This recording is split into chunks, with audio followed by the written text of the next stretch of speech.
I had a friend and a mentor that asked me once. He said, "Hey," because when I was going through this crisis of like, I don't know if like I want to keep doing what I'm doing right now. Like I don't feel like I don't feel fulfilled in this. And he asked me, he said, if you had $10 million in the bank right now, like overnight, $10 million wired to you, what's the first thing you would do? And I was kind of joking, but I was kind of real. And my answer kind of very well described the situation that I was in. I said, I would take a nap. First things first, go take a nap. Like, I just need to rest. And he laughed and he said, that's some people say that, and it's good. But he says the most successful people that I know, the way they answer that question is they say, I would keep doing exactly what I'm doing right now.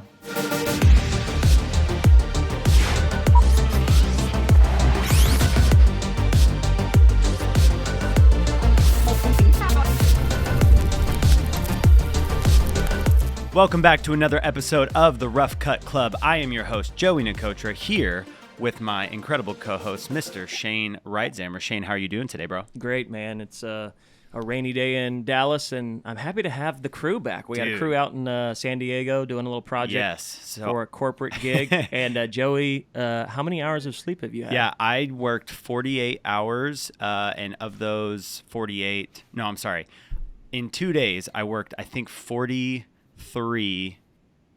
or 43 out of 48 hours. And so I was running on steam to get that done, but we just wrapped a really cool project for Sonic and Dr. Pepper out in San Diego. So it was a good time. Yeah, he's still running on empty. Yeah. He's trying to figure out, he's like, how many hours are there in 2 days? No, seriously. I was starting to, what's the word? Hallucinate by the end. Yeah, my mind is like still there, but starting to hallucinate after a 2-day production where we cranked out 10 videos in 24 hours after a 1-day shoot. So it was like 17-hour shoot day and then 24 hours of straight editing and powered through 10 videos, man. You guys are the champs. That's why I pay y'all the big bucks. That's right. Hey, but no hallucinations today, sir. Right. We have somebody super awesome, famous in the podcast today. Who's our guest? Yes, our next guest is somebody who's been dominating the social media space, not just for himself, but for his clients as well. We are welcoming to the show the director for Cellar Studios,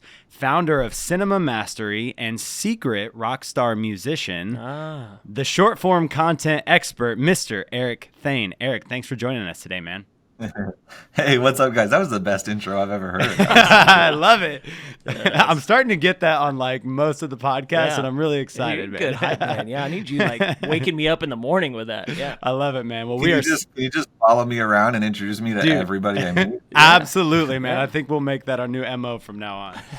There we go. Well, dude, you are someone who I stumbled upon just scrolling through the Instagram world, and your content really stood out to me. There's so many like Instagram gurus out there just in every sector of the social media space, and your content shined through. And I was like, man, this dude is actually giving real value and teaching others how to not only, really do what we're doing here, like teaching the art and the business of filmmaking. And I was like, this dude would be an amazing guest to have on because you have been crushing the social media game and really helping the entire filmmaking community for a long time. Thank you. That means a lot. I appreciate it. Yeah, absolutely, man. Well, for those who don't know about you, can you give me a little bit of insight into who you are and what you've been doing in the industry?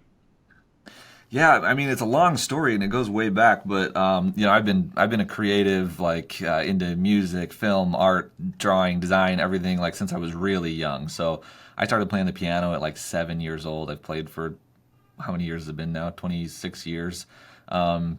I did that. I got into making videos when I was a little kid. I was using my my parents' camcorder. I don't remember those camcorders with the hi8 tapes. Yes. That you would stick there.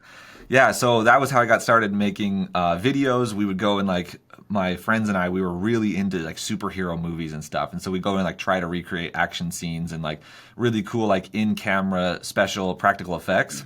And so we would do that. And so I got into filmmaking that way, and then got into graphic design and started doing that. And then really like throughout my teenage years and my high school and college years was all just me trying to figure out what do I love to do and how can I make money doing it.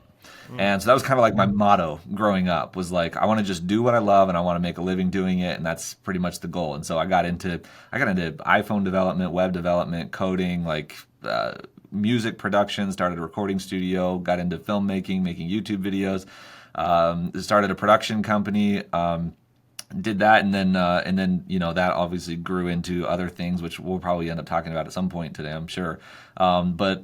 But yeah, that's really who I am. Like at the core, I'm a creator, right? I just love creativity and art and like and building things in the world. Whether it's a painting or it's a business, right? It's just creating something, adding value to the world, contributing to the world. And yeah, I guess that's what I would say is like that's what I'm all about. Man, I love that. I love. We share that the high 8, Super 8, you know, the tape camcorders back. I was in the day, mini man. DV. You were mini DV. I was You were mini a little DV. after. Yeah, but man, I remember those backyard. Like we have some short films I got to dig up that like never saw the light of day, and they're probably terrible. But I'd love to like get those digitized. And Absolutely. see if they're any good. So sick, man. Well, clearly, like, you know, that was your start in the journey, and fast forward to where you're at now, man. Like when I glance at your page and just try to get an insight into who you are, like now you're, you know, from the outside looking in, it looks like a large majority of your social presence is on giving back to the filmmaking community and inspiring others and educating others. So talk to me a little bit about, you know, what kind of inspired getting that journey started and what you're doing, what you're trying to accomplish online. Yeah, that's a really good question. So about a year and a half ago, I guess we'll just get into it because this is like this is where it all comes out. But about a year and a half ago, I had like a mini midlife crisis. In fact, I was wondering the other day, I was like, can you have a midlife crisis in your early 30s? Because I feel like that's what happened to me over the last year and a half. If not, then I'm in for a really wild ride. But that's kind of like what happened. So I you know, about 7-8 years ago, I built this business helping filmmakers online, and like that was the goal. Was like I just wanted to like teach filmmakers, and like I created courses and coaching programs and masterminds and everything. We built this whole community of 15,000 filmmakers in 100 countries around the world, and did this whole thing, and it was amazing, and I loved doing it. And like I'm a filmmaker, I'm passionate about filmmaking. I'm decent at it, at least. Like I felt like I could teach people, you know, my methods. Because I had built a production agency, we were getting like pretty high level clients and doing pretty well.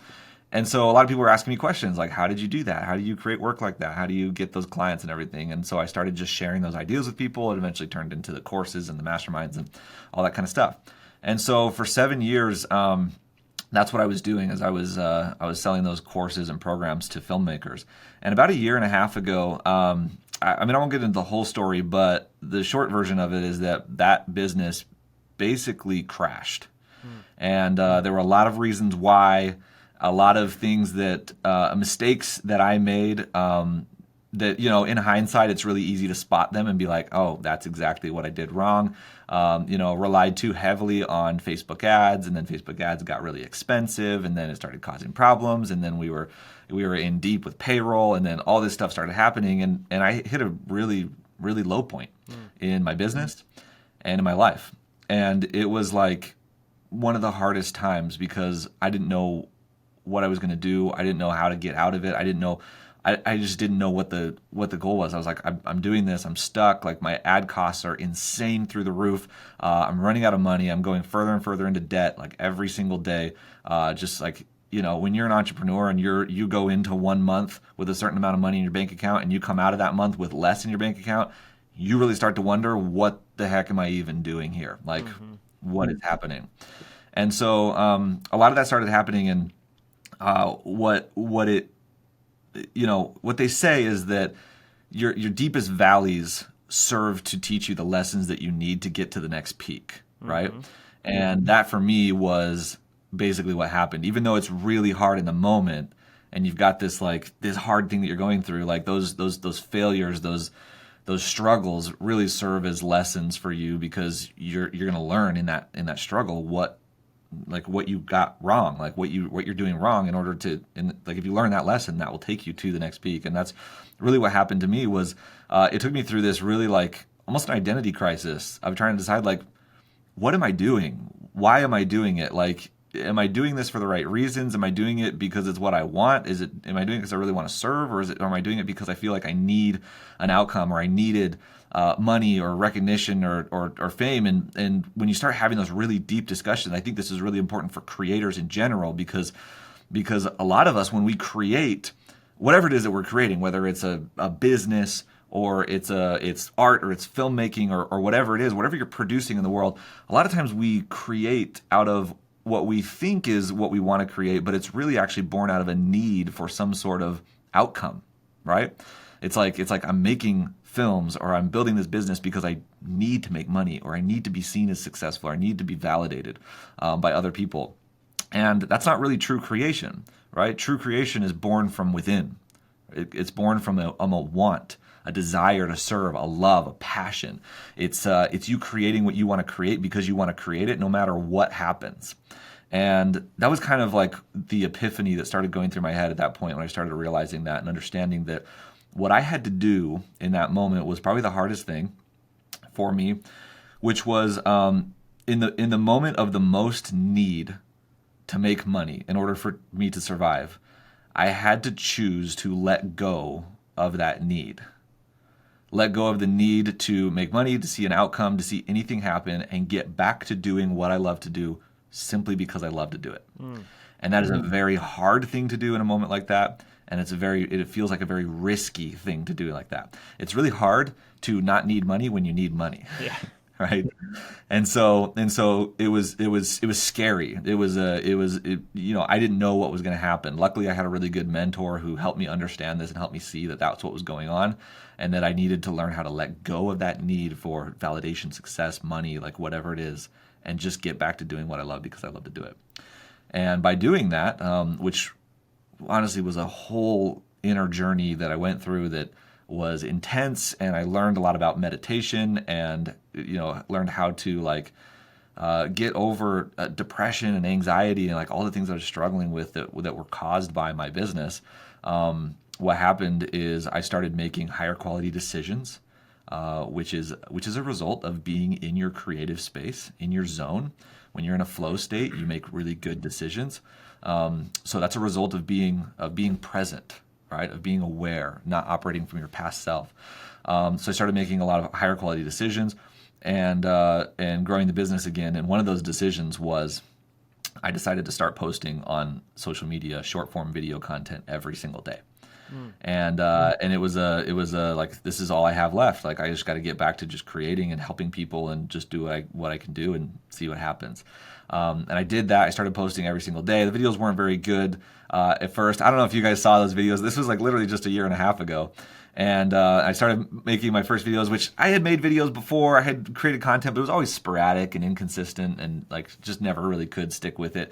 You know how you start making stuff for a couple weeks and then it dies off and you focus on something else. Like us entrepreneurs and us creatives, like we're just all over the place, and that's just how it usually goes. And so, but I was like, this time I'm actually going to do it. I'm going to post every single day. And I had a mentor of mine. His name's Russell Brunson. He said, if you post every single day for a year, your life will change. You will find your voice. You will become financially free, and like all this stuff will change. And I said, you know what? I'm just going to put all my faith in my mentor. That's what he said. I'm going to do it, and we're going to see what happens. And I started doing it. I started posting videos every single day. For the first 2 months of posting short form videos, I was losing followers every single day.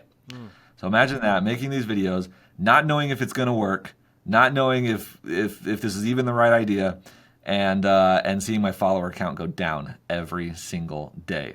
They were getting low engagement, like not a lot of comments or anything like that. And I was committed. I was like, I'm going to do this. And so I kept going. The second 2 months, it went flat. So it's like I was gaining the same number of followers as I was losing every day. So it was like a net zero for 2 more months. Okay, so 4 months of like no real traction. And then sometime around the middle of month 5 is when things went like parabolic, and they started taking off. And the videos started taking off. They started getting a ton of views, like hundreds of thousands of views. We started getting thousands of people following me every single day. started getting the reach. What, like, my account was reaching 500 to 600,000 people every single month. It was crazy. We started driving traffic and leads into our offers and our products and our services and all this stuff. And like after about 6 months of doing this consistently, short form videos saved my business, and not only my business, but in a lot of ways my life. And it really was so interesting, because as cool as the journey was to like getting the followers and the money and like being able to have like hundreds of thousands of followers online, which is all cool and everything, as cool as that was, what was more impactful and more meaningful was the second part of what my mentor Russell Brunson told me that most people don't really think about. He said that I'm convinced you'll become financially free if you do this. But the other thing he said is that you'll find your voice. And that's the part that I think a lot of people gloss over. All right, because it's like kind of ethereal, like what does that even mean? But you'll find your voice. And that's really what happened. Is in that time, I think the more powerful thing that happened for me was that I found my voice. I started to think really hard about like, okay, I've got this following now. I've got these people that are watching me, that are paying attention. And at the time I was just posting stuff about filmmaking. When you get a lot of people following you and you get to the point where like you make a post and there's like thousands of people liking it, tons of people commenting on it, like getting hundreds of thousands of views, it really makes you start to think about what message you're putting into the world, right? At the beginning, it's just like whatever I can do to get people to follow, right? Then when it starts growing, it's like, what am I actually doing with this? What am I going to try and do? And what I really discovered over a period of time after that was like my in a way like my true mission, my true purpose in life, and like what is it that I'm here for, and what do I really want? And what I discovered is that filmmaking is a part of that mission, but it's only a part, right? And while I'd spent all these years talking solely about filmmaking, I realized that for me to really like serve my purpose, to serve people at the highest level, do what I can, and really think about like what am I going to do for the rest of my life from now until my deathbed. It involves a lot more than just filmmaking. It involves entrepreneurship, it involves personal development, and ultimately at the end of the day, it involves becoming a creator. And so that's like the mission that I'm on right now, and honestly will be probably for the rest of my life, is that it's about starting to see myself as a creator, seeing myself as somebody who creates for the sake of creating, for the sake of building something, for providing value into the world, and honestly helping other entrepreneurs and creatives and filmmakers and other people to see themselves as such, to see themselves as somebody who's providing value to the world, and see that the content creation or the filmmaking or whatever is not just a tool for getting leads or followers or a tactic for getting an outcome in your business. It's actually a way to rally people to your cause. And so there's so much more to it, and I could go a lot deeper, but that's the idea, and that's the mission. Is like I want everyone to see themselves as creators, because I believe that if everyone sees themselves as creators, as somebody who can provide value to the world and make the world a better place, then it will truly become a better place. Dude, I gotta say, that was probably the biggest mic drop moment that has happened on the podcast so far, dude. Dude, thank you so much. One, for your vulnerability. Just even at the beginning of that, I have like 17 things that I have follow-up questions on from there. But dude, your story is really inspiring, and I think it's relatable to a lot of people in a lot of different ways, even to myself. And going back to one of the earlier pieces that you mentioned was when you almost felt like you got lost in your art and in your business and in the direction that you were going and initially pursuing, and getting wrapped up in the money piece and the type of art that you were creating. And I actually feel in a lot of ways in a very similar place right now myself. And I think that a lot of creatives can relate to just the lack of clarity piece that they have almost in the direction that they're pursuing art in. And so I'm curious, just, to piggyback on top of that, what were some of the ways that you actually did find clarity in where you were going as an artist, and how other people can really, find their mission in the art that they're creating? So One thing that I think creators really need that they don't ever get enough of is what I call creative space.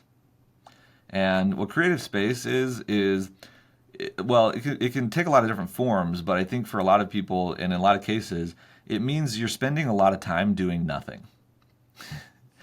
And this is something that most creators don't get enough of, right? We're always like, it's always on to the next shoot. It's on to the next thing, building the next business, launching the next product, like doing the next offer, shooting the next podcast. Like it's just from thing to thing to thing to thing. And honestly, people in today's world are addicted to just being productive, addicted to getting stuff done, addicted to being entertained, to not having quiet, uninterrupted time. To just like, literally people ask me like, what do you do during that time? I'm like, nothing. Just sit there. Just sit, think, breathe, meditate, like whatever it is. It's really a lost art in our world today because think about it, we're so addicted to dopamine, and like we have tablets and phones and watches, and we have we've got YouTube and social media and all this stuff, and we've just learned to just constantly be inundated with dopamine, inundated with entertainment and value and all those kind of things. It's the reason why we wake up in the morning, we grab our phones, we look at it, we get up, we go shower, we go to work, we finish work, we go watch Netflix, and then we go back to bed again. Like we don't want any time, any gaps between those things, because if we feel those gaps, what happens is in those gaps is that we feel what we call bored, right? But what is boredom? What is boredom really? Boredom is a physiological manifestation of some inner trauma, inner pain. And without going too deep into that rabbit hole and like where that comes from, you think about it, like it's uncomfortable to sit still and not do anything. Your brain probably goes a million different directions. Like I should be doing this. I need to do this. And like I could watch this. And I want to look at my phone. I want to pull it up and I want to check my notifications, or I want to like all that kind of stuff. It's our brains trying to distract us, is trying to find that drug to cover up the pain. It's just like if you took drugs for depression or whatever, like you become addicted to that drug because it makes you feel happy. But is it real happiness? Is it real joy? No, it's just a Band-Aid over top of it. And so I think that like one of the skills that creatives really need to develop if they want to really truly become a creator, really truly go to the deepest levels of their creativity, is the skill of being bored. It's learning how to be bored and learning to become okay with being bored. Because I don't know about you guys, but my best ideas, my most creative ideas come when I'm bored. You guys feel the same way? 100%. Yeah. And I literally, to jump in, just did what you're saying for the very first time, like in my life, where I scheduled time to be bored, to get into that creative space where I just stop, meditate, and think about where I'm going as an artist. And it's so timely. I didn't even expect to get into this, but it's so timely because I did it 2 days ago for the very first time. And it was such a moment of awakening for me, is what I want to do as an artist and what my goals really are, and who I want to see myself become and the type of content that I want to create. And I'd never done it before, and I have a follow-up day of just creative free, what would you call it again? Creative space. Creative Boredom. space. Yeah, and just being bored this Saturday. I got to jump in because I feel like you're about to bring a tear to Joey's eye, man. This is great. I know. So have you heard of the book called Vivid Vision, Eric? So I did this Vivid Vision thing, and it was the first time. I mean, you're preaching to me too, man, because like I'm a guy that if I'm not running 100 miles per hour, then I feel like something's wrong. And so I finally did this Vivid Vision quest and went out into the woods and did this whole like be still, leave everything behind, all electronics, and kind of that, and same thing that Joey just went on. And it was like the first time that we had that bored space, and so much growth, personal growth, happened in like 12 hours. And that's sad to say that like I've only stopped for 12 hours. It was like 2 years ago. So definitely preaching to both of us there, man. 100%. I think this is great, actually, since you're going to be doing it this Saturday, literally right before. But dude, I needed to hear this as well. And I want to go back to even earlier what you were saying, the midlife crisis thing. I think all content creators need to hear that. And I will say too, you were like, I don't know if it, if it happens in the 30s. It happened twice in I'm late 30s, and I feel like it's already happened twice in my 30s. so I'm with you, brother. And I think other content creators need to hear that, because it is such a drive, right? It's the hustle mentality, right? 100%. The grind. You got to keep posting and doing all this stuff. And I think people do hit that burnout, like we all do, and we forget, your voice and why you're doing things. So, dude, I feel like we need to bottle this up. Eric, you need to we could just sell that piece for you somewhere, bro. We're gonna send it that's a whole therapy session. That 100%. Thank you, man. We both need to hear that. But I got to jump on one more thing too. That the free projects. Joey and I were talking about this too, and I think you touched on this. You were like, when you had that space and you not caring about money when you actually really needed money. And Joey and I just recently started to do spec shoots and passion projects over the last 2 years. Out of the vivid vision that I had for the company, it was let's do stuff that we own, that we want to do. We make content for everybody, but let's do stuff for us. And he and I both look at each other every time on set, and we're like, we're having so much fun, man. This is the best thing ever. We're not getting paid a dime. We're actually losing a bunch of money because we're paying, for some things that people aren't donating or volunteering. And, man, I couldn't agree with you more, dude. You've got to find that space to take away the money and the stress of all of that. And then I think that's where the true art really comes out. Some of our favorite projects, we didn't get paid a dime. In fact, we paid to make them. And so I just love that. Going back to the when you saw that spike, I know I'm getting to the weeds of metrics now and stuff too, but, would you say, was there a single post or a couple of posts that you really felt like, dude, it was that? Or do you feel like it was just the consistency of 5 months? You said you started to see that uptick in video views. But if you had to think back on that, do you remember a specific post that really just pushed it? Or do you think it was the consistency? No, for me, it wasn't a specific post. I know there's people that just post, and then boom, something takes off, and then it takes them to the next level. It really, I had a few that did pretty well, but I don't think any of my views have over 1 million views, for example. There's people that have I have a friend just the other day had a video that got 200 million views, right? And it's insane, and that can happen for people. For me, it wasn't that. It was just consistently putting out value over and over and over again, and just showing up every single day and making that content. And yeah, there were ones that took off and got 100, 200,000 views. Most of them range between 5,000 to 20,000 views, and so it was just kind of that was happening. And it just happened over time, and then slowly things started just taking off and started working. And so I don't think it's so much. In fact, this is I teach people this, that it's not so much about trying to find that viral formula or that viral video that's going to take off. I think that there's value in doing that. For sure, you should understand virality, what makes something shareable, what makes a video take off, what makes people want to share it, so that you can capitalize on social media and what actually works. Because if you want to get your message out there, then that's going to help you do it. And the truth is, one huge viral video can completely change your life. And so understanding those viral formulas, I think, is really important. But never with the expectation that I'm just trying to find one video that will take off for me that can just change everything. Because it's kind of like those people that win the lottery, or that you see athletes sometimes, they become famous, they make a ton of money, and then a few years later it's all gone, right? And the thing is making a lot of money, actually just having a downpour of money into your life, is probably not going to serve you very well if your identity hasn't changed, and if you haven't learned how to grow that and keep wealth like that. And I look at social media as being the same way. Just getting an inundation of followers or an inundation of views on one piece of video content. If you haven't adopted the identity of a content creator and know how to work with that, it's not going to sustain. And you'll see that with people. They'll get a ton of followers off of one viral video, and then they get excited, and then whatever changes, and they stop posting consistently, and then the account dies, and maybe the account still has 1 million followers, but then the engagement is super low because they didn't capitalize on it. They didn't keep that momentum going. And so I think for a lot of people, it's actually better, as much as it isn't as fun to hear this, it's probably better for you to grow slowly and grow consistently over time, because you're going to learn what it takes to be a creator, to put yourself out there, to be successful. And those are the lessons you need to learn in order to like be around and be relevant in the long term. That's so well said. Yeah. I know of clients, and I've seen other influencers where they do have that one big blow up post, right? And I think you nailed it. It's like they're always trying to replicate that again, and they can't replicate it.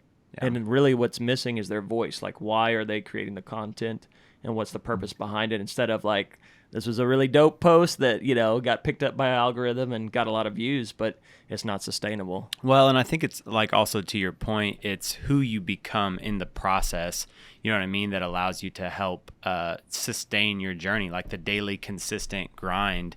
It changes part of your identity. It's like working out every day, where it's like when you show up every single day, even when you don't want to, who you become mentally, not just physically, happens in the days that you show up when you don't want to show up. And so I think that's, there's something profound to that. I have another question too, even just on the finding your voice piece.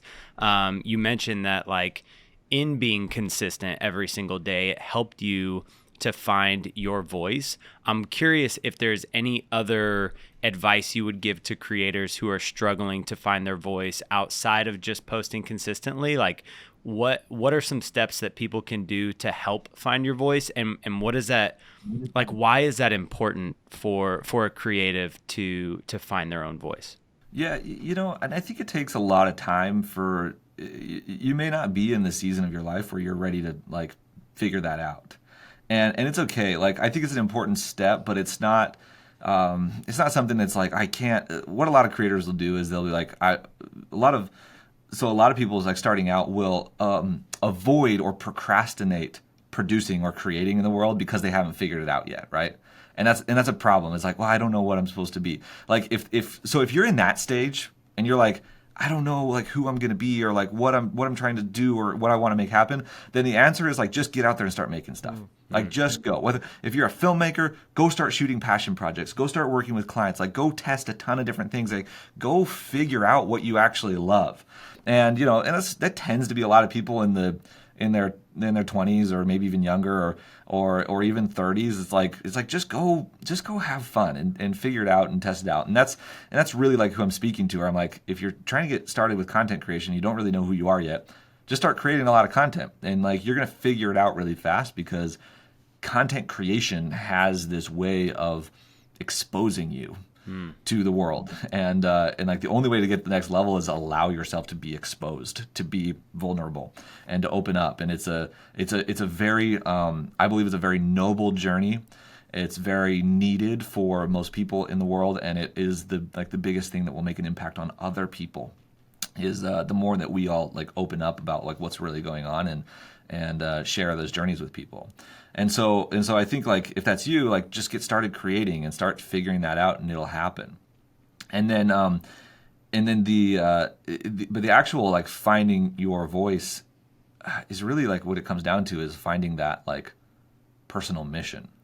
Like, what am I going to do from now until until the end of my life, right? What is the thing that I'm going to do? And it's usually not like a tactical thing. Like, if you're a filmmaker, it's probably not filmmaking. There's something broader there. There's like, why did you get into filmmaking? What is it about filmmaking that really scratches an itch for you?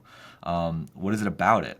And that's what I discovered for me, is that like, I love the filmmaking, I love the cinematography, but why do I love creating beautiful images? Why am I so impacted by something like watching a commercial that's beautiful and the music and everything? Like, why does that hit me so hard? Because it doesn't other people. So like, why does that matter to me?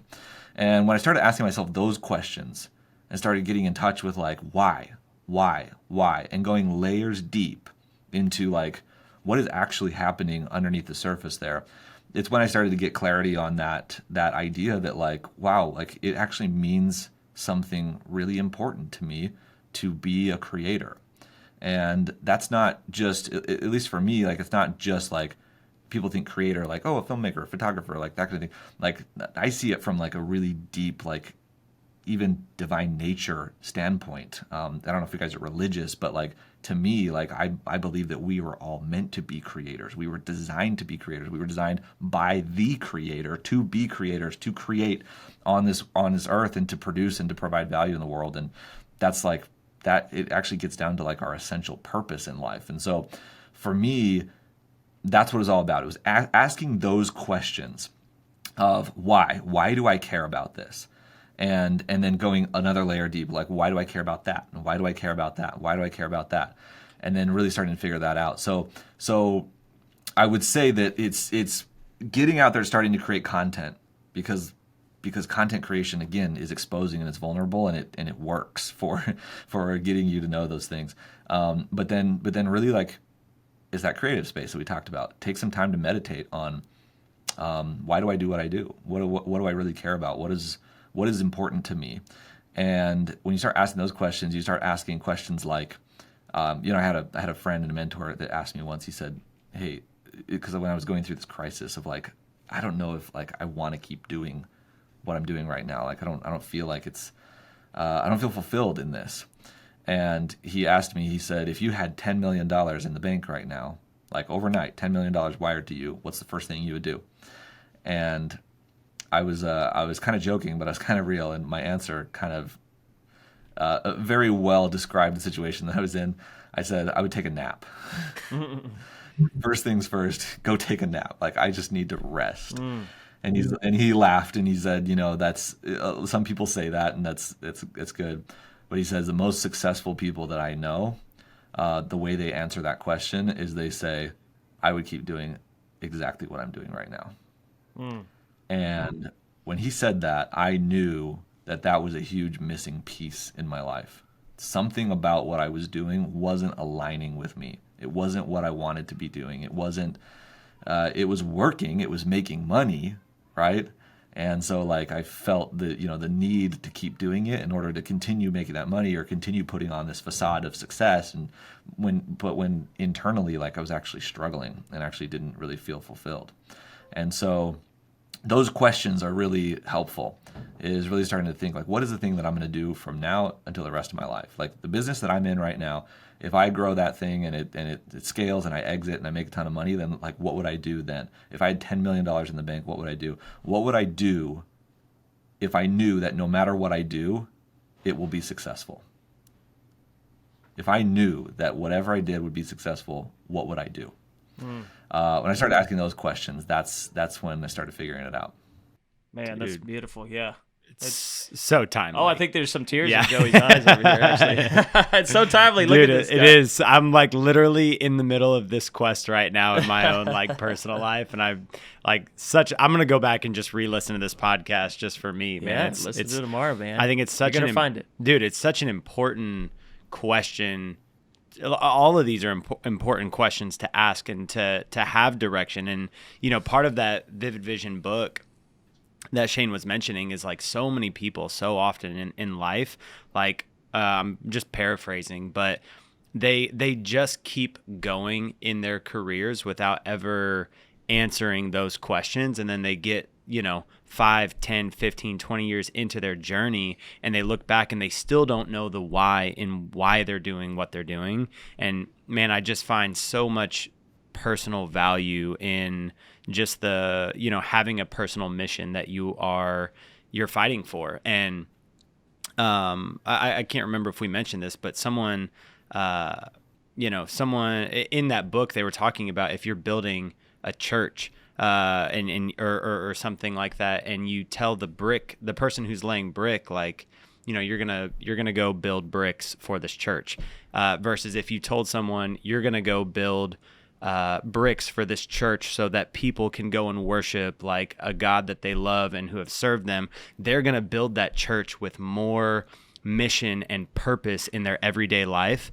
And I think having that mission and purpose that we can grab onto, where it's like we know the bricks that we're building are for this specific purpose, it aligns you to live a more fulfilled life. And especially as a creative, like so often creatives they work so hard to make a living creating in the very beginning that they, sell their souls, so to speak, to whatever creative opportunities come their way.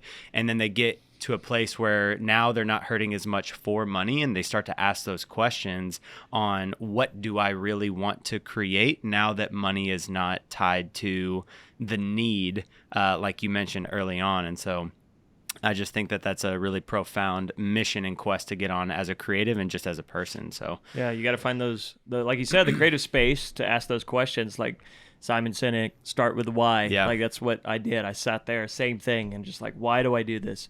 Why is this important to me? What do I really want to do, and those kind of things. And I mean, I think it's still changing for me to this day. That's what I'm saying. There's always that quest I feel like that I'm on. But to get to the data, I want to know how you operate now. So like, with all this in mind, right? I mean, you're still pumping out content, you're running, businesses, you're doing all this stuff. How do you, I'm curious, like, how do you juggle all of that now? I'm guessing you're still putting out daily content, right? So are you like, again, this is getting into the weeds of the process, but are you like batch shooting them? Or are you like, do you have a daily routine of like, I'm waking up, I shoot a piece of content, I edit it, then I spend, some creative space? Like, what does that look like, Eric, in your life right now? Yeah, that's a good question. There are some people that do that where it's like, daily, just like wake up, make a piece of content, edit it, put it out there, and then just repeat that every day. That's not a system that works for me.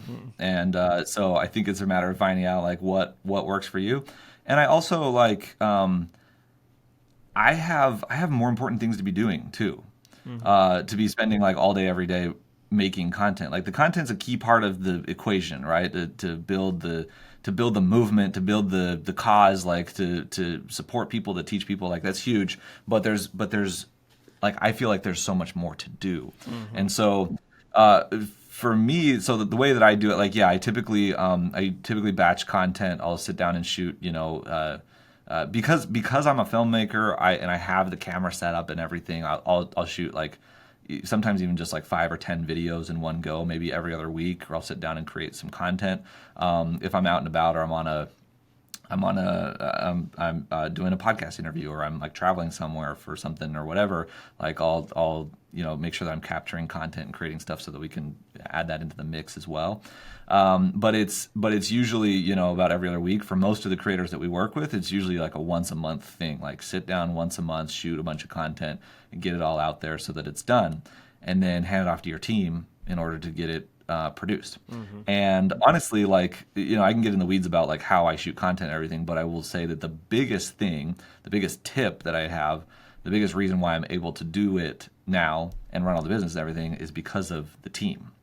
And so I'm very much not a one-man band. Like I have a team of people that work with me, that support me. They're bought in on the mission. They're all in on it. They want to support it. They want to build it with me, and they support it, and they're amazing. Our team's incredible. And I know a lot of people aren't like at the phase where they're ready to build a team yet. And that's totally fine, because there is a phase as a freelancer, as an entrepreneur, where you're just doing everything on your own, and you're building and you're trying to make it happen. And it's like, again, it's a noble effort, and do it and keep going. But at some point, I truly believe that if you want to dive to the deepest levels of your creativity and truly become a creator, every creator needs other creators in order to be successful. And what I mean by that is there's a lot of people out there that in today's day and age, there's a lot of people, you'll see content creators who talk about like being a solopreneur, being like the one-man business or the one-person business and that kind of stuff. And there's some actually really like prolific creators out there that's their whole message, is teaching people that. And I get it 100%. Like that message is very enticing, very appealing to new entrepreneurs. It makes it feel like it's going to be easy, it's going to be simple, and like we're wired as humans to be attracted to any message that's very simple and easy. It makes it seem that way, and so so I don't blame anybody for teaching that, and I think it's a valuable thing, and for some people at some point in their entrepreneurial journey, it's probably a good way to go. And it also is, and I will say this as well. That we also live in an age where it is more possible than ever to do that, right? Like we're seeing 7-figure entrepreneurs popping up left and right with their one-man bands or minimal teams, and their entire traffic source for their business is the audience that they've been building for the last couple of years. And so it's become more and more possible, and it's an amazing age of opportunity that we're in right now. However, I will say that at some point, you can only get so far with that.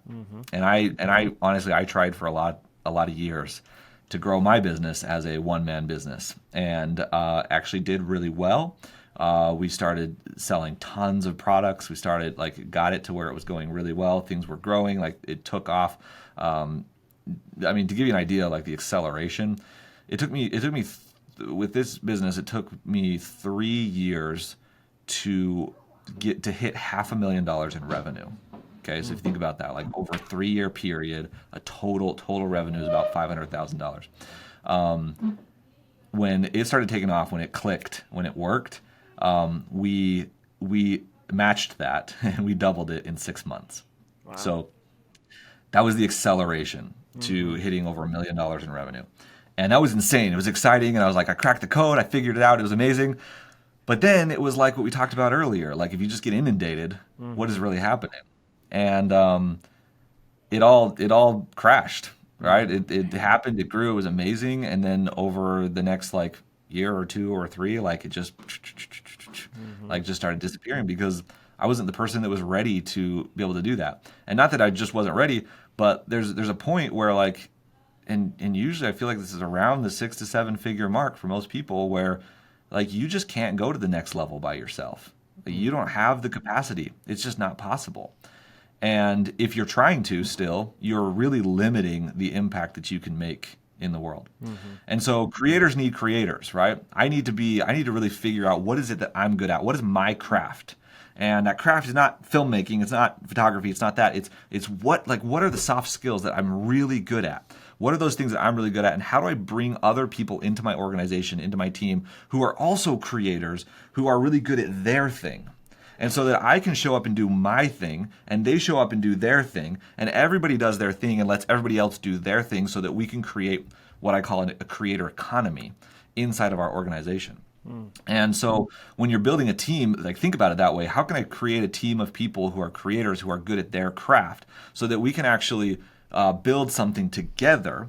They say you can you go faster alone, but you go farther together, right? And so if you want to go far, go together. And so when you go together, you can go so much further. It might be maybe it's slower, I don't know, but when you hit that point and you really figure it out and you start growing, then it just takes off. And that ultimately is the goal, because not only is it awesome to have a team that tees me up with stuff, and they take care of all the production around my content now, and help me with the editing and the writing and coming up with ideas and researching and understanding what's going on and everything like that. That's really important, and just managing the logistics of everything. What's even more important is that what it allows me to do is to go to deeper and deeper levels of my craft. And so if I'm stuck in the business doing all the day-to-day stuff, not ever having time to have creative space, to be bored, right? Then am I really becoming a creator and becoming a better creator, or am I just going through the motions over and over and over again? So by having that time and that space back, by having a really good team that handles a lot of that, offloads a lot of that for me, it allows me to go deeper and deeper and deeper and spend that time really discovering things, really figuring out where I'm at, and making a bigger impact on the world as a result. Man, I couldn't agree more. So I started Cinema Story in 2010, and I went alone for, probably 4 years. Around that 2014 mark, I was like, I don't want to do this by myself anymore, And so Cinema Story, now we're blessed to have over 33, contractors, part-time, employees. So a mixture of people, but the only reason we get to do what we do is because of the awesome staff that we have. Even we've got Bella in the podcast room right now. She's one of our interns, and she brings so much value. We've got the next generations coming in, and that's what excites me now as a CEO or entrepreneur, is that we have, provided or surrounded ourselves with such a great team, and I'm always looking to grow the team. So this is my next question for you, Eric. How do you find those people? How do you find those creators? How have you done that? Like, any advice for me and for other content creators, production studios? How do you surround yourself with the right people? So actually, I had somebody ask me that question just the other day. A management employee at a company that is worth $1 billion, and they asked me the exact same question. They said, "How do you find such amazing people?" And like, there's a lot to it, and like I've learned a lot over the years in terms of team development and coaching and consulting and bringing on people and like helping people. But I'll say this. I'll say this is the thing that I think that we do differently than a lot of organizations. And it all stems from what I was just talking about finding creators. I see all of my employees as creators. I see them as people who are talented at a thing or a subset of things. They have specific strengths, which everybody does, right? We like everybody has strengths and weaknesses. And so we've got these strengths in this like combination of skills and passions and interests that is what I call our craft. That's your craft. That's what you're really good at. And so we look for people that have those things. And it's not so much the hard skills. It's more so the soft skills. Like that's what I'm looking for. Like if I'm hiring a social media manager, like I want somebody who knows social media and understands the social media management. But like really I'm looking at their strengths finder, their personality assessments. I'm looking at like I want to see what really makes you tick. What are you really all about? And so that's one thing is really getting clear on that. Second thing is having a really clear mission in your company. This is so important because everyone on my team is bought in on the mission. They're not just there for a paycheck. They're not just there because they're going to get paid and they need to make sure that they can, afford to live. They're there because they want to build something with me. And they know what I'm trying to build. They know what the vision is, what the long-term goal is, where we're going, how we're going to accomplish it. And that's the very first conversation we have with them when we start interviewing. Is like when I'm interviewing people, the main thing that I'm looking for is, are you bought in on this vision? Do you want to be part of this? Do you want to build this? Because if they do, then like everything works so much better. They're going to be better employees. They're going to be better team members. They're going to crush it. They're going to work really hard. I find my team members sometimes like giving me their discretionary time. Like I don't expect them to work evenings and weekends, but like I get messages from them on the weekend, and they're busy and they're working on stuff and whatever. And like the thing is like they're doing it because they want to. They want this to grow. They want to make it happen. They're invested in it, similar to how I am as the entrepreneur, and that changes everything. And so not only does it help the business grow so much better, but they are happier. They're fulfilled. They're doing something that means something to them more than just making money. Similar to how we talked about like being a creator is about creating from within, creating something that you want to, not creating for the need to get a paycheck or the need for an outcome. And so for them to be able to eliminate that need as well inside of our organization makes them a creator and allows them to grow and work so much harder and be happier. And so it's really about building that culture inside of the company. And then the third thing that I would say, and this is probably one of the most important, is that we hire very talented people, and then here's the kicker, I let them do their job. And I don't know why it took me so long to figure this out. And this is especially true with creatives, that creatives don't operate well in a space where they're constantly being told what to do. They need to be given creative space. So this is where it all comes together, right? It's like the reason is because I see every single person on my team as a creator. What would a creator need? And what I know from doing all this research and this deep thinking and analysis is that everyone is a creator. We're all creators. We all need that space. We all want to be valuable in the world. We all want to be part of something. We all want to build. We just need to be given the space to do that.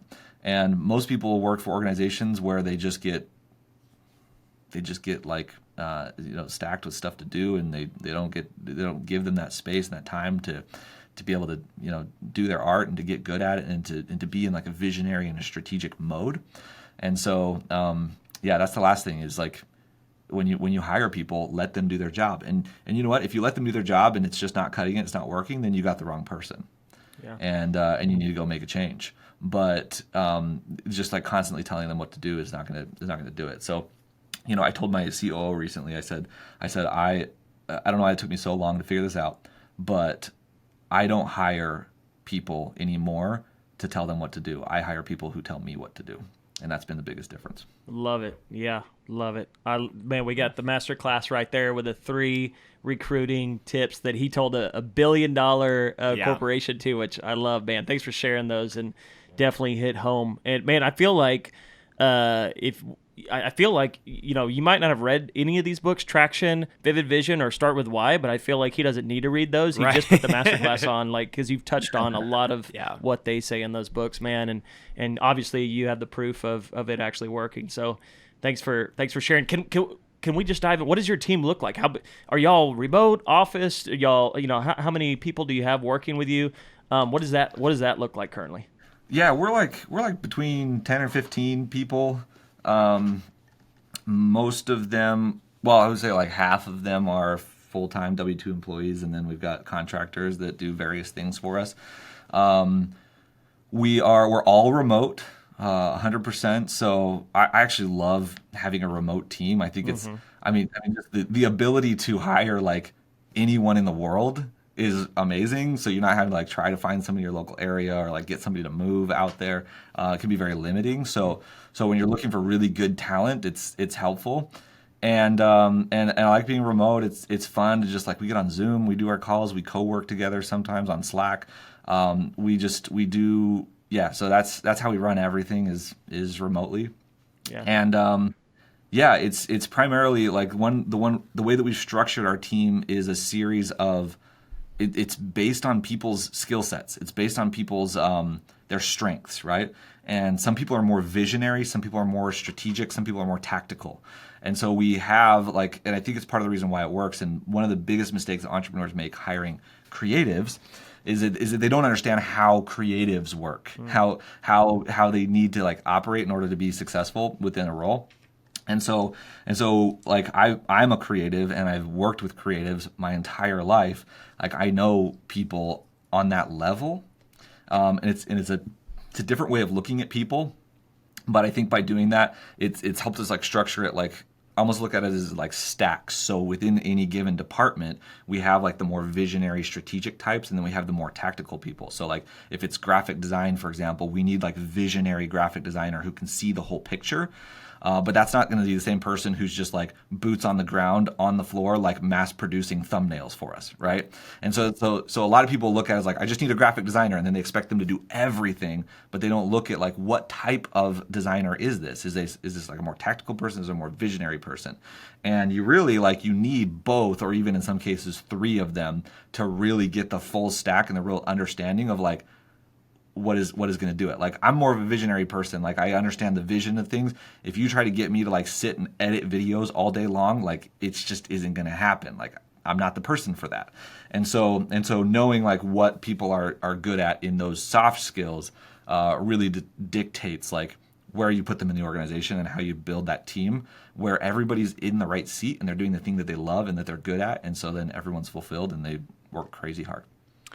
Man, I think there was a point in time when Shane and I were the ones who were primarily doing most everything in the company, and there was a shift at one point, and it gave me the freedom to focus on being a DP for the most part, and that was one of the coolest moments just in my career when I got to step back and just focus on what I love the most and what has brought me the most fulfillment from a career standpoint. And I still do other things, but I love when I get to be in my creative space and doing the thing that I love the most, and just pushing myself and my personal boundaries. And it makes me want to create an amazing product, for the company.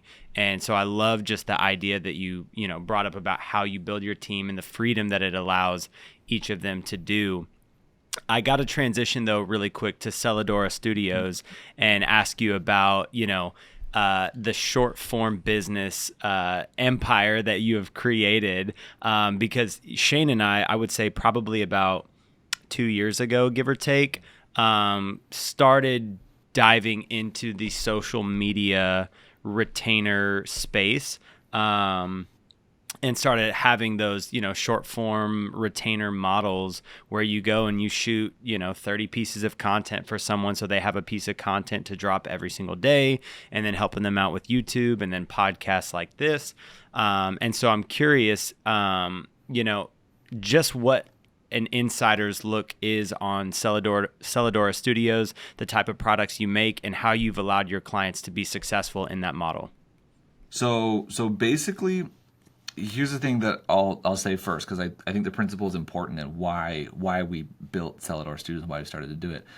Because when you're a creator and you're on a mission and you've got a goal, like this is where I'm trying to go, this is what I want to create, this is the impact that I want to make in the world. You have a creator has a craft. This is what I'm really good at.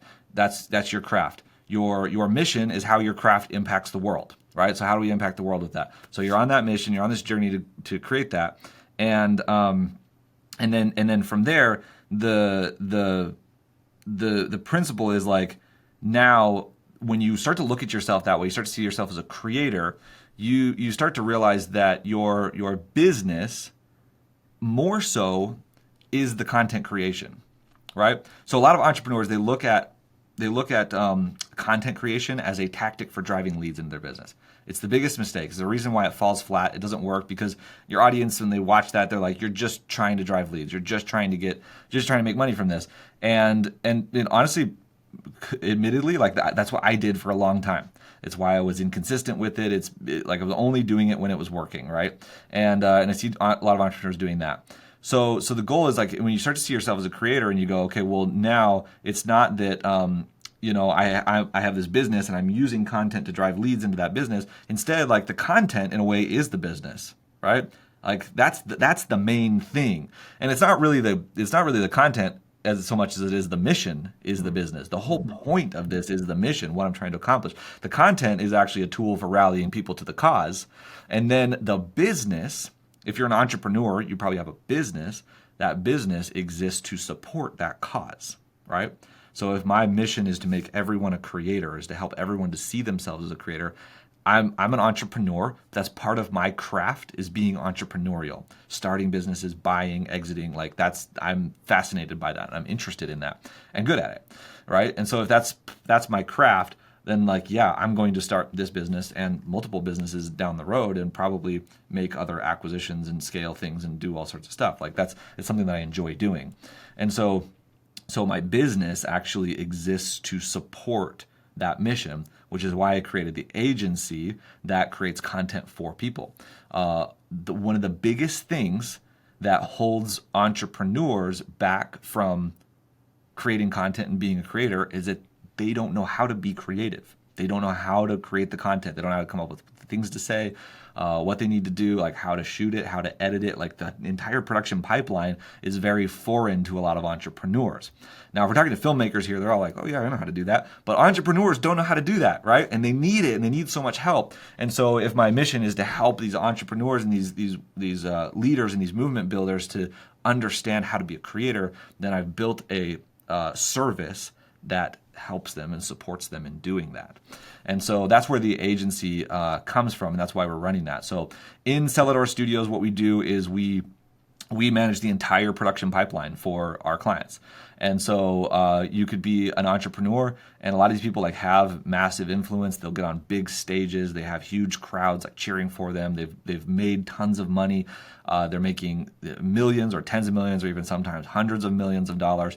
Like they're successful in every aspect of the word in terms of like external success. But then a lot of them, they're coming to me and they're going, but I don't feel fulfilled, or I don't feel like my message is getting out there. I don't feel like my social media accounts, for example, really truly represent who I am. And it actually really gets down to the more the internal deal. And it's interesting because like I've seen this with small creators, and I've seen it with very successful entrepreneurs. It's the same question: is how do I create in a way that helps me to express myself? How do I create in a way that represents me, the way that I see myself on the inside, and not just the external success that I've had? And so that's what we exist to help people figure out. So we'll go through at the very beginning. We do a deep strategy, like checking out all of their stuff, their target market, their content, and everything. We develop a strategy around it. Like, here's what you should do with social media. So we have content strategists on our team who understand social media and how it works. But then mostly we're a video forward agency and very video focused, because I believe video is the best way to build a connection with people online by far. And so we come in and we tee them up with all of the scripts, and like, here's the videos that you need to make. Here's all the topics, the hooks, the angles. There's what you need to do. We show up, like we send a team out to actually shoot the videos for them once a month with all the lights and the gear and everything. Then we take all the footage, we edit it for them, and then we publish it to their accounts. So an entrepreneur who's busy and doesn't have time to like figure out the production or do all of that, and they need to not figure that out because they have their craft and their zone of genius, which is being the subject matter expert on their thing and being the visionary of that.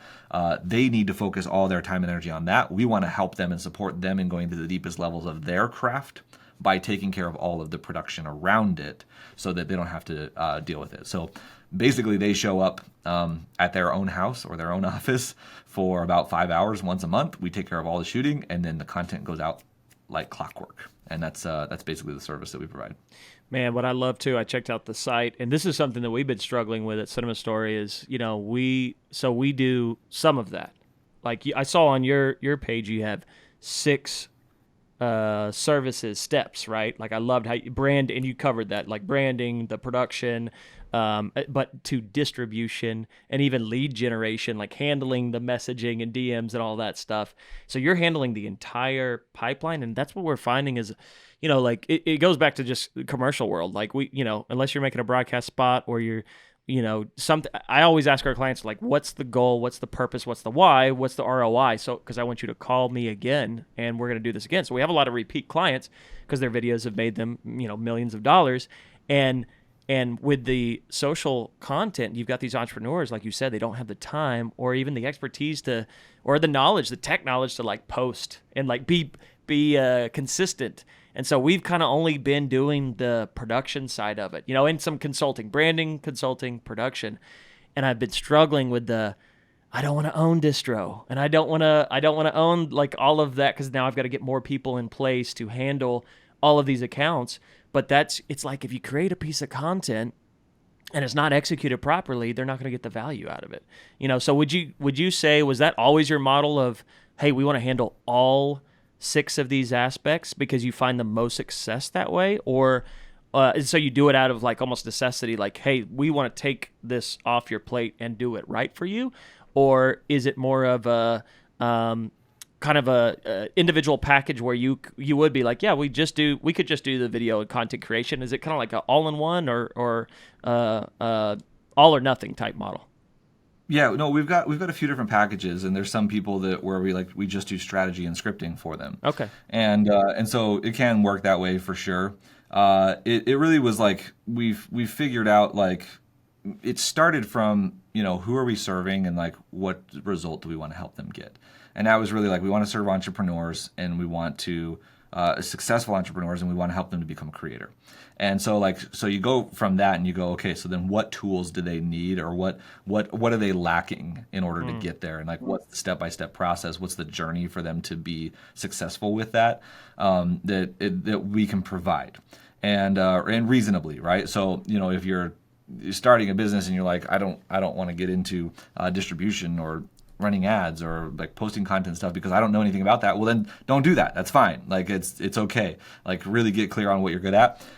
We just felt that we were strategically advantaged and positioned to be able to provide a full service like that because of my background experience. If you look at like the last 20 years of my life, like it's all led up to this. It's a combination of like filmmaking, artistic and creative skills, and internet marketing skills, social media content. Like, that's just my background, is like the big like mashup of all of those things. And so I was like, that's what I want to do. That's what I want to provide for people. But even now, today, like we're still doing a lot of market research and asking people questions like, what parts of this are the most intriguing to you? What's the most helpful? And there's things that will come up that we're like, oh, we didn't think about that. Like we could offer that to people. Or there's things that are like, we are offering that, but it seems like nobody really actually cares about that. And so we're figuring out how to structure our offers all the time. We're constantly making changes to like what it needs to be included into this to give somebody like everything they need and get them the result that they need in the simplest way possible.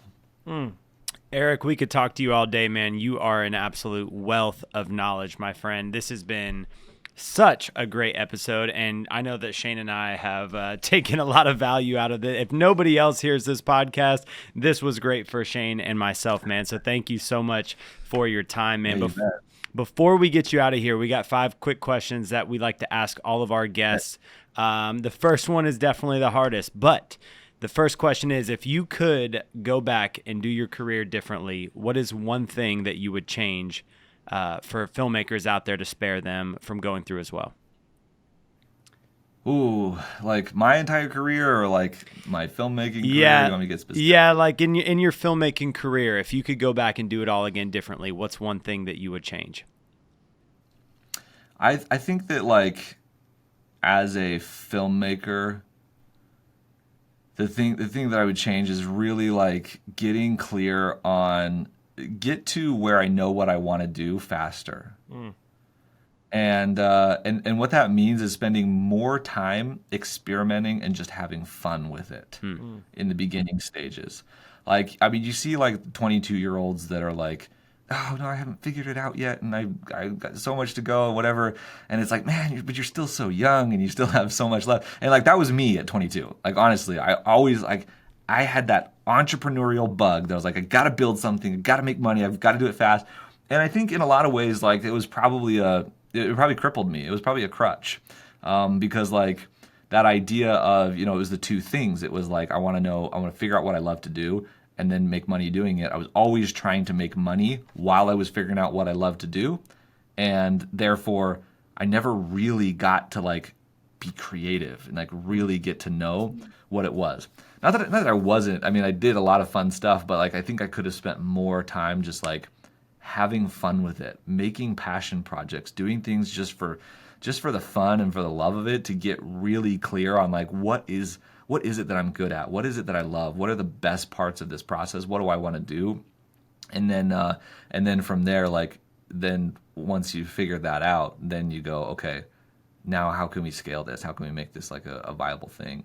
So yeah, that's probably one thing that I would say is what I would do differently. I love it. Do more art for art's sake, man. I love it. Yeah. What excites you the most about the current film industry or market? I think that like the film industry is going through like crazy changes right now, and there's like it's like adapt or die basically, and you've got like the film industry, Hollywood kind of thing, and then you've got like the video content industry, and there's a really interesting like interplay between them, but then also like it's like I see it just kind of blending and all becoming the same thing, and so I for me like I'm very futuristic. Like I love seeing the direction things are going and like how things are changing and just adapting to that and modifying it. I know a lot of people that like complain about it and oh well, the AI, the whole thing, and like you can sit around and complain about it all day, but like it ain't gonna change anything. Like it's happening, so you might as well get excited about it and have fun with it and experiment with it. People complain about vertical video, like you'll see filmmakers complaining about that. Like it's here whether you like it or not. So adapt or die, right? And I think vertical video is actually like kind of fun if you get into it and you start, even on like really high end productions, like figuring out how to compose for vertical video is actually a really fun, interesting challenge. Like it for me, it like brings life to filmmaking. It's those constraints that breed creativity. And so when it's like if the curveball gets thrown at you like that, where you have to do something different than how you've always done it, it creates like a breeding grounds for that creativity. So it's awesome, man. Yeah, I mentioned before, but we have been used to vertical photos for the longest time, like as a society, and it's just now finally catching up to where video as become just as comfortable for us. But it's almost been something that I think has been a long time coming, like for it to finally get here and be introduced. And so I love it. Short form's not going anywhere, and it is an adapt or die thing. Like, as content creators, you have to be in the vertical video game, because that's where the future of filmmaking is heading. And I think even in the narrative space, like, there's always going to be a landscape industry, so to speak, of traditional Hollywood films, but we're starting to see high level, multi-million-dollar films be shot in a vertical format, which is something that's never been done before. And I think a vertical movie theater screen is coming before we know it, man. It's gonna be a thing. So who knows? Yeah. Man, next question. So what is one piece of advice that you can give to filmmakers trying to grow in their craft or their business? Man, there's so many. I know. Well, aside from what I said earlier about, like, just having more fun, if like trying to grow your business, like, the thing that filmmakers and creatives need to understand is that, like, you got to learn the business side of things. Like, there's a skill of making good films, there's a skill of making good money, and it's two separate things. And a lot of filmmakers, a lot of creators, creatives, like, get this kind of perception that, like, all I have to do is get better at my craft and then I will make more money. Like, that's the solution to it. And it's not really true. Like, they do that because they look at the people who are successful and they're usually good at their craft, right? And so it's like they can make that correlation that, like, oh, good at craft equals good at making money. But the reality is that the way those people made the money was actually through, like, whether it was networking or marketing or whatever, like, got to the point that they were at and were able to start doing that. So I think, like, eliminating that correlation in your head that, like, being good at what you do, the thing that you do, equals, like, making a ton of money at it, because it's not always true. Do you want to be the best in the world at your craft? Yes. Like, do it. Go, like, make it amazing, like, provide an amazing experience for your clients, like, be the best, make it amazing. It's amazing, but don't discount, like, the skill of marketing and sales, like, understanding those things, like how to market and how to sell. That's what we would teach our filmmakers in our programs a lot of times, was like, you're a filmmaker, you're already good at making films, let's teach you how to sell now. And just learning those skills, like, they would actually start to make money from it and actually start to charge high prices. Like, we took people from literally, like, making less than $1,000 per video to charging $100,000 for a video. Like, the quality of their work didn't change at all. It's just that they figured out how to sell and who to sell to and how to market it, how to sell it to the right people. So when you do that, I think a lot of creatives, a lot of filmmakers are hesitant to, like, charge high prices for their work and everything. But the thing is, you got to realize that when you do that, it allows you to create even better work. And it's like that same thing, like, if you really want to go to the deepest levels, if you really want to be the best that you can be, like, you're not going to do it bootstrapping all the time. Like you got to figure out how to get those budgets so that you can create, like, really start to create the stuff that you want to, the vision that you have in your head. Yeah, and a lot of times the price of the videos that you charge is a direct reflection upon the quality of work that they expect to receive. And so when you start working with big level executives, if you charge them, give them a quote for a $500 video, they're going to expect that you're a creator that delivers a $500 value to them, when they might be looking for, a $50,000 quote, so that they expect a $50,000 value and ROI on their project. Yeah. So, yeah, I think that's great, man. Where are we as an industry headed in filmmaking, and what should we be focusing on? Where are we headed as an industry? We're definitely, like, you see, like, video content is becoming very much a thing, and everyone's a creator. Everyone can create content. Like, the tools and the skills needed to create, like, high quality video is they're ubiquitous. They're everywhere. Like, I mean, the new iPhone just came out and it shoots 4K ProRes externally to an external SSD at, like, a high bit rate, and it, like, there's reasons why that's not the same as an interchangeable lens system and a quality camera, but it's still, like, for most people and for a lot of applications of video today, it works. and you got to be okay with that and accept that's what's happening. And so like, how do you stand out in a sea where everyone is a videographer? And the thing is, like, this is interesting because I think this happened to the photography industry first, right? It was so much easier to like make everyone a photographer first before making everyone a videographer, because not to like, bash the photographers out there, but in comparison, photography versus videography, like, photography is really easy. It just, like, videography adds that element of motion and like the 24 frames per second that like complicates everything. Like, you can't it just doesn't come across the same way as like bigger file sizes. You can't you have bit rates, you have like, there's all these things that make it more difficult, whereas like a single photo, it's really easy for a camera to just like quick process a one frame and make it look beautiful. And so the photography industry really got like run over, I think, a lot faster because of that. And like, people can take photos on their phones, or you can buy a very cheap camera that is phenomenal and amazing today. And that is happening with video as well, is that like, it's democratized. Anybody can do it. And so the question you got to be asking yourself is, what are you doing to stand out? What are you doing to put yourself in another league? What are you doing to position yourself against just anybody that can do it? And there's a lot of ways to do that. I don't know that I could like tell you like the answer for you, but be thinking about like the skills around filmmaking, right? And so like for us, for example, it's like the ability to market and get people results. Like, ultimately, that's what they care about, right? It's like, I'm not going to go around promising high quality video as our unique selling proposition to people. Like, oh, our videos are so much better than everybody else's. Like, if you're a filmmaker and that's your proposition, you are dead in the water, right? Because everybody can create high quality video. It's not a unique thing anymore.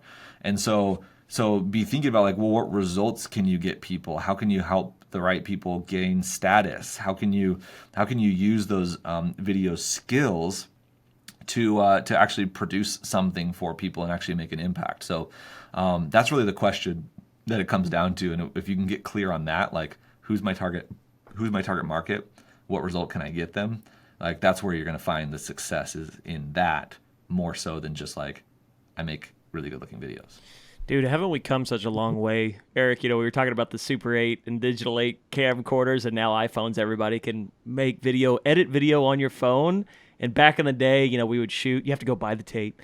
You shoot it. You transfer it to digital to chop it up in Final Cut or whatever, and it was such a process. And it's what a time to be alive, But I 100% agree with the ROI and the marketing aspect of it. Like, I'm big on case studies. If you can show your client, the value you can provide, that's how you can get them coming back for more and more. Yeah, man, 100%. Love it, man. Last question for you. Who is one filmmaker you admire and why? Just one? Just one, man. Narrow it down to one. Yeah. Do you want like a Hollywood filmmaker? Whoever comes to mind. Whoever comes to mind and has impacted your filmmaking approach the most.